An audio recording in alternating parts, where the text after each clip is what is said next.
Aujourd'hui, je reste sur Utila et je vais par contre aller sud-ouest de l'île, dans une zone qui est surtout réputée pour ceux qui font de la plongée. On sait pas loin, il y a 6000 à faire. La seule difficulté, ce sera le passage de la passe ici. Là, ça risque d'être un peu touchy, donc je vais m'y présenter. Et quand je serai à peu près au niveau du point 4, là, je déciderai si soit je fais la passe, soit alors je contourne complètement tout le massif qui est là. Alors côté météo, eh ben c'est toujours la même chose, hein, c'est de la grisaille. Un petit peu moins, ce matin j'ai eu un peu de soleil, mais c'est de la grisaille, un vent faible, et c'est un vent qui vient de l'est. Comme moi je vais vers l'ouest, je vais pas monter la grand voile, je vais simplement partir sous Génois. Et il est fort possible d'ailleurs que je fasse tout le trajet sous Génois, puisque le dernier mille où il faudra passer la passe et tout ça, je le ferai au moteur. Ça. Allez, on y va. Donc je longe la côte sud de l'île d'Utila pour aller en fait sur ce qu'on voit là-bas, ce qu'ils appellent les quays ici, mais en fait bon, le quay c'est un terme générique pour un îlot. Et donc je descends sous le vent, uniquement sur les voiles d'avant. Alors j'ai sorti les deux, la trinquette et le génois. J'ai déjà parlé de cette configuration. Elle n'a pas une efficacité extraordinaire, hein. Mais elle a l'avantage de faire aérer la trinquette qui n'a pas beaucoup servi parce qu'il n'y a pas les conditions pour l'utiliser. Donc ça ne peut pas lui faire de mal de prendre l'air.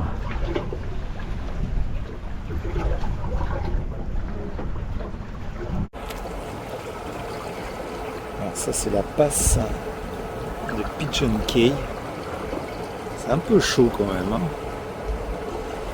Donc il va faire gaffe.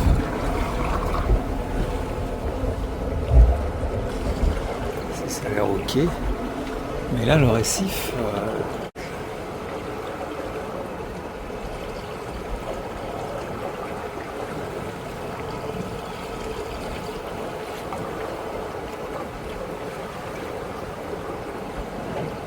faut faire gaffe.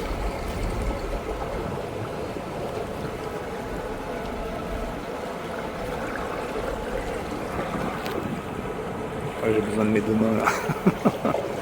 J'arrête de filmer. Je viens juste d'aller plonger, alors plonger pas avec un bloc, hein, simplement en palmasque tuba. Alors je comprends maintenant pourquoi il y a autant de centres de plongée, parce que c'est vraiment superbe. Toute l'île est entourée de récifs coralliens, et il y a une richesse et une ville là-dedans qui est incroyable. Mon seul regret, eh ben, c'est la couche de stratus, là, parce que j'aurais bien aimé voulu voir ça sous un soleil éclatant, sous une lumière éclatante. Je viens de passer 1 heure dans l'eau à regarder le fond émerveillé.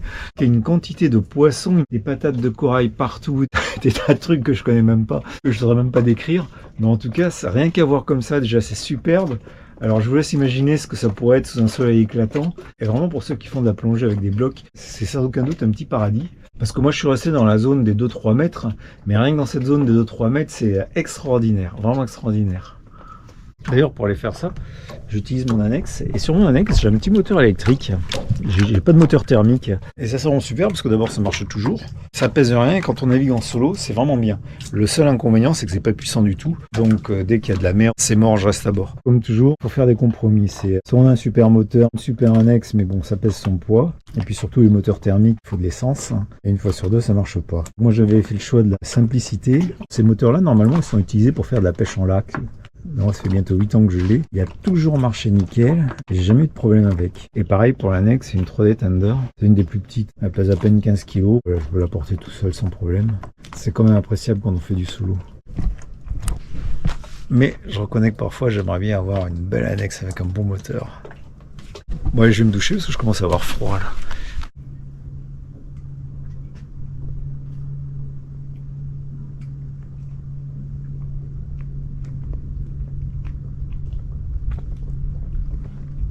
Tout ça c'est des nuages, et après ce sont les montagnes du Honduras qu'on voit. La partie continentale.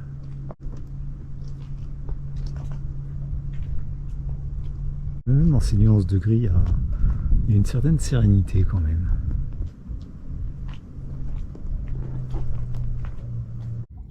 Lever du soleil sur Utila, et pour la première fois le ciel est clair. Et on voit bien les montagnes du Honduras.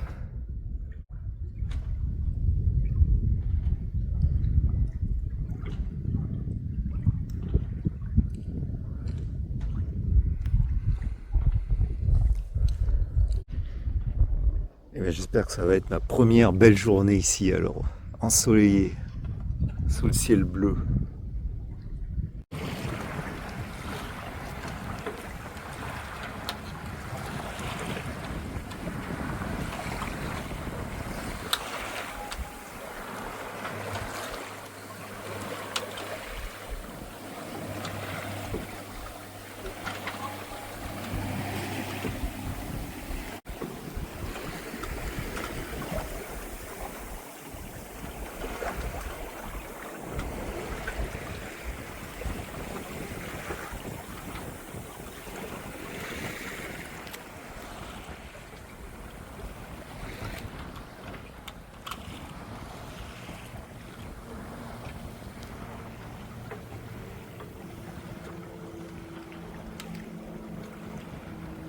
Alors me voilà en route pour Cayo Cochino. Alors je ne vous demande pas si vous connaissez, puisque moi-même, jusqu'à hier soir, j'en ignorais complètement l'existence.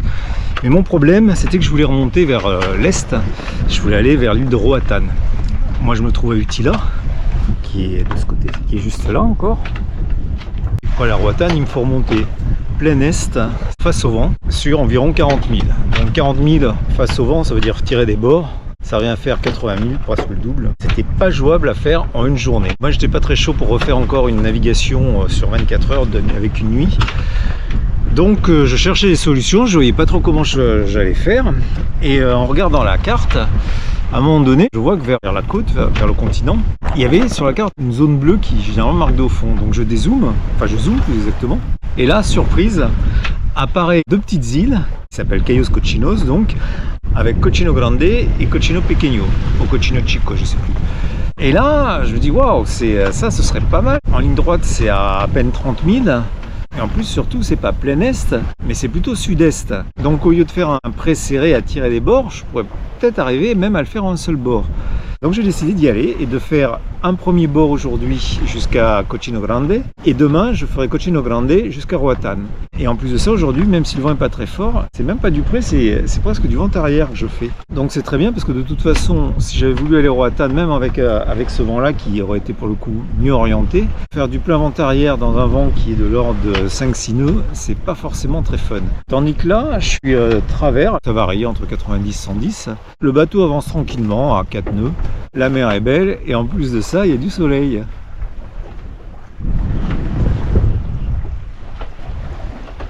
Ces deux îles, manifestement, ne sont pas sur les routes de navigation parce que de tous ceux qui m'ont parlé des îles du Honduras, et il y en a un paquet, parce que pour ceux qui viennent des Antilles, parfois les îles du Honduras, avant d'arriver au Guatemala, ceux qui sont là-bas, il n'y en a aucun qui m'a parlé de cet archipel, donc je pense qu'il ne doit pas vraiment être référencé. Moi-même, j'avais jamais rien lu dessus, je n'en avais jamais entendu parler. Du coup, on se rapproche de la côte, et les montagnes se découpent de façon impressionnante.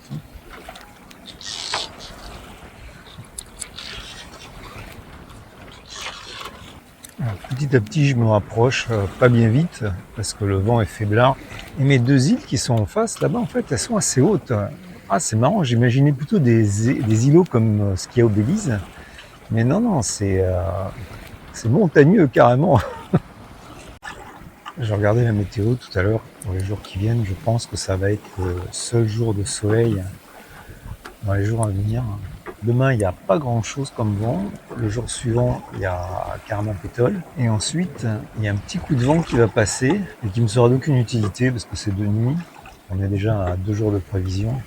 D'ici là, ça va peut-être changer. Il en tourne, il se rapproche. En fait, les îles sont là-bas. Moi, c'est à celle de gauche que je veux aller en tout cas. L'angle que fait le bateau a tendance à se fermer. Et ça, c'est une très bonne chose. Il faudrait que j'aille au 100. Actuellement, mon cap il est au 112. On va arriver encore à gagner à 10 à 15 degrés. Je peux pas faire beaucoup plus parce qu'il y a peu de vent, il y a 8 nœuds de vent et je suis déjà à 35 degrés du vent, qui est assez serré pour Quetzal.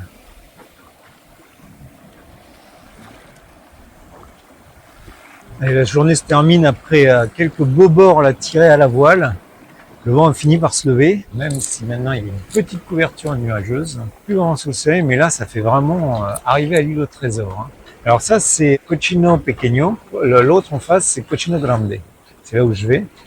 Et là je fais le dernier mille face au vent, au moteur. On va lui donner des tours d'ailleurs pour aller plus vite. D'ici 15-20 minutes, je suis mouillé.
Calme. Je suis tout seul au mouillage et ils ont mis en place 3 bouées, on va appeler ça des bouées, sur des bidons d'huile. Ils en ont mis en place plusieurs de façon à éviter que les voiliers viennent s'ancrer et ainsi abîment les fonds avec les massifs coralliens qu'il y a partout. Là. Honnêtement, au début, j'étais un peu réticent parce que les amarrages sur bouées comme ça, quand on ne les connaît pas, c'est un peu de la loterie. Mais en fait, c'est un club de plongée qui les a posés. Et c'est eux qui se chargent de les vérifier régulièrement. Ils savent plonger, parce que c'est qu'un bateau. Je leur fais assez confiance, d'autant plus que les bouts qu'ils ont utilisés, c'est quand même du gros cordage. De toute façon, vu la météo qu'il y a et vu le vent qu'il y a, ça n'a pas beaucoup tiré. Alors, si on regarde ma trace d'hier, en fait, il y a toute une partie, cette partie-là qui est en bleu, qui était une zone de vent très très faible. Il n'y avait quasiment pas de vent d'ailleurs. J'ai fait au moteur. J'ai au moins fait 2 heures de moteur hier. Donc au début pour sortir un peu de moteur bien sûr, mais tout ça se fait à partir de là, du moteur. Le moteur ça a repris vers là à peu près. Où j'ai pu continuer sur mon cap dans un premier temps et ensuite le vent a tourné un peu, il s'est orienté un peu plus au nord-est. Et donc il a fallu que je passe en mode vent et que je suive le vent en serrant le vent auprès. Et je tire des bords jusqu'à l'arrivée. Je suis prêt à partir par la destination de l'île de Roatán. Où exactement, je ne sais pas encore, je verrai. Mais c'est entre 25 et 30 000 à faire. Il faut compter 6 à 7 heures de navigation. Normalement, si je m'en tiens à mes calculs, je ne devrais pas avoir à tirer trop de bords. Ça pourrait même être une trace directe. Mais bon, ça, l'avenir nous le dira. Allez, on se décroche et direction Roatán. Donc voilà désormais dans un schéma bien connu mais qui n'augure rien de bon. C'est que je fais Cayos Cochinos avec un vent qui vient de l'ouest. C'est un vent faible, le vent du matin, la même situation qu'hier. Et les prévisions, elles m'annoncent un vent qui vient de l'ouest. Donc ça veut dire qu'à un moment dans la journée, comme hier certainement, je vais me retrouver dans la pétole. Je ne suis pas pris par le temps, il est tout juste 10 heures passées. J'ai encore 7 heures avant le coucher du soleil. Pour faire 25 000, on devrait y arriver quand même.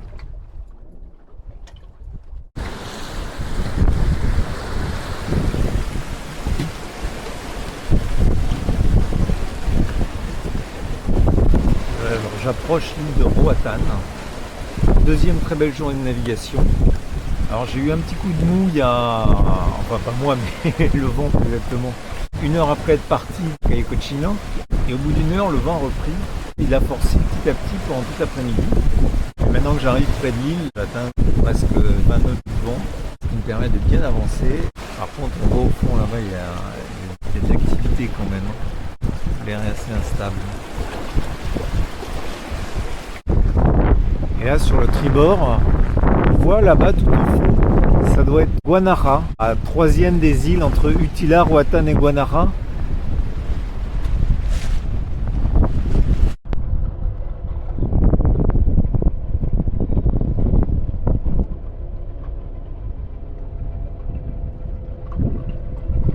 Alors la passe derrière qui est plus impressionnante en fait que réellement dangereuse.